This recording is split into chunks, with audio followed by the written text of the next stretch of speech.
Hey everyone, welcome back to my mini vlog. Arunachal চিৰিজৰ এইটো অন্তিমটো video'. আমি আজি আকৌ ৰিটাৰ্ণ হৈ আছোঁ ঘৰলৈ আৰু মাজতে আমি ৰখিলোঁ এইখন হোটেললৈ অলপ চাহ পানী খাই লওঁ বুলি।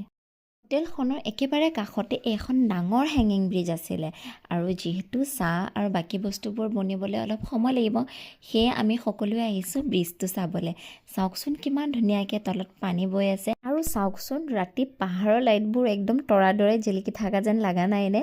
আৰু ব্ৰিজখনত ধেৰ প্ৰেয়াৰ ফ্লেগছো বন্ধা আছিলে। তাৰপিছত আমি আহি গ'লোঁ হোটেলত। আহি গ'ল এয়া আমাৰ চাহৰ আমেজ লৈ আছোঁ ইয়াত মই, আৰু লগতে অৰ্ডাৰ কৰিলোঁ থোপ্পা। যিহেতু ইমান বেছি ঠাণ্ডা, সেয়ে ভাবিলোঁ থোপ্পাটো অলপমান জ্বলাকৈ খাওঁ বুলি। তাত এগালমান চাট মছলা, জাব্ৰাঙৰ পাউডাৰ আৰু লগতে এয়া জলকীয়া চাটনিও দি ল'লোঁ। কিন্তু কথা এষাৰ আছে নহয়, অতিৰিক্ত একোৱেই ভাল নহয়। সেয়ে আমি অতিৰিক্ত জ্বলা কৰিব যাওঁতে শেষত খাবই নোৱাৰা হৈ গ'লোঁ, ইমানেই বেছি জ্বলা হৈ গ'ল। আৰু পিছত আমি ওলাই আহিলোঁ আৰু ৰাস্তাত পালোঁ এইখন টানেল। চাওকচোন কিমান ডাঙৰ টানেলখন।